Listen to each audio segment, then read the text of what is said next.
नमस्कार, TV9 digital में आपका स्वागत है।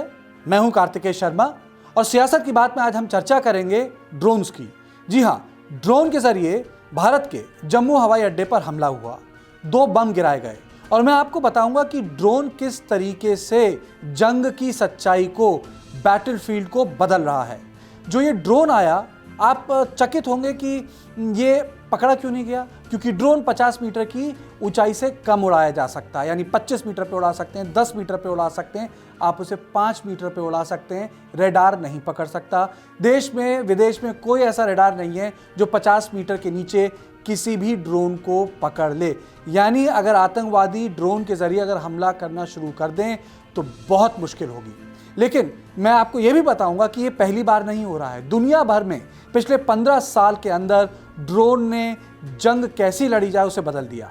यमन में हूती आतंकवादियों ने दुनिया की सबसे बड़ी तेल की रिफाइनरी जो सऊदी अरेबिया में है, अरामको, उस पर हमला किया। आप सोचिए, वहां एंटी मिसाइल सिस्टम लगा था, करोड़ों रुपए के एंटी मिसाइल अमेरिकी सिस्टम थे, सब फेल हो गए। क्यों? रेडार ही नहीं पकड़ पाई। आपको याद होगा, अजरबैजान और आर्मीनिया के बीच में युद्ध हुआ और पिछले 35-40 साल से आर्मीनिया ने जो विदेशों से पैसा और जिसे कह सकते हैं वॉर मटेरियल लेके कई हजार किलोमीटर अजरबैजान के अपने कब्जे में कर रखी थी, अजरबैजान ने 35 दिन के भीतर आर्मीनिया को हरा दिया। कैसे? अजरबैजान ने टर्की से खरीदे ड्रोन और उन ड्रोन का इस्तेमाल किया, जो महंगी महंगी मिसाइल बैटरी, महंगे महंगे जो टैंक थे आर्मीनिया के, और उन ड्रोन्स को जाके क्रैश करा दिया। कहने का मतलब है कि लोग सोचते हैं कि ड्रोन्स का तो काम होगा, हवा से फोटो लेंगे, छोटे बम गिराएंगे। ड्रोन ही बम बन गए। और आप इस सोच के आश्चर्यचकित होंगे कि कितना नुकसान हुआ। $2 बिलियन, $2 बिलियन का वेपन खत्म कर दिया आर्मीनिया का। तीसरा, मैं आपको एक वाकया बताता हूं। 2 साल पहले एक बम फटा था, बाद में फुटेज आया। वेनेजुएला की बात कर रहा हूं। मदरो परेड देख रहे थे, वेनेजुएला के राष्ट्राध्यक्ष हैं, और उनके ठीक 20 मीटर सामने एक ड्रोन फट गया। यानी वो ड्रोन अपने आप में एक बम से पूरा का पूरा मैन्युफैक्चर्ड मटेरियल था, यानी वो ड्रोन खुद ही अपने आप में बम था। लेकिन उनके चेहरे के पास नहीं फटा, दूर से फटा, मदरो की जान बाल बाल बच गई। यही कारण है कि इजराइल आजकल एक छोटे से सेस्ना जहाज पे लेजर लगा के ड्रोन्स को गिराने की कोशिश कर रहा है। क्यों? क्योंकि आपकी एक मिसाइल होती है 50 लाख, एक ड्रोन होता है 1 लाख का, आपका रॉकेट होता है 1.5 लाख का।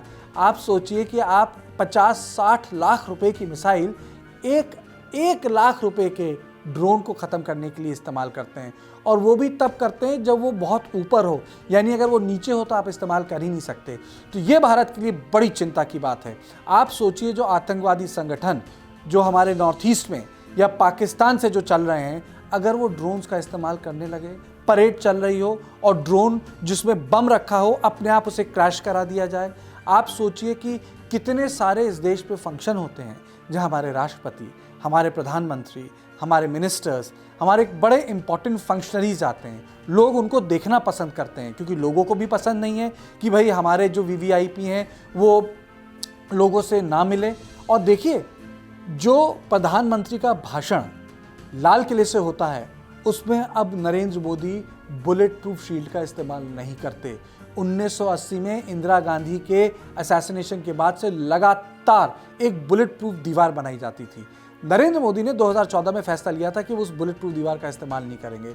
तो सोचिए कितनी चिंता की बात होगी सुरक्षा एजेंसियों के लिए कि अगर ड्रोन से इस तरीके से हमले की बात सोची जाए।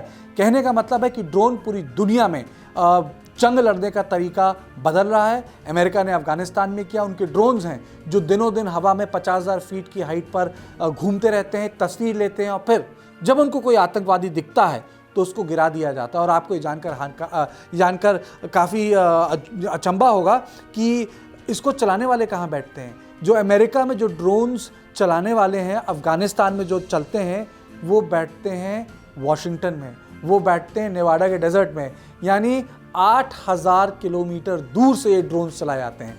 तो बहरहाल ये सियासत की बात पे मैंने इस विषय को इसलिए उठाया है कि बहुत चिंताजनक है जो जम्मू कश्मीर में हुआ है।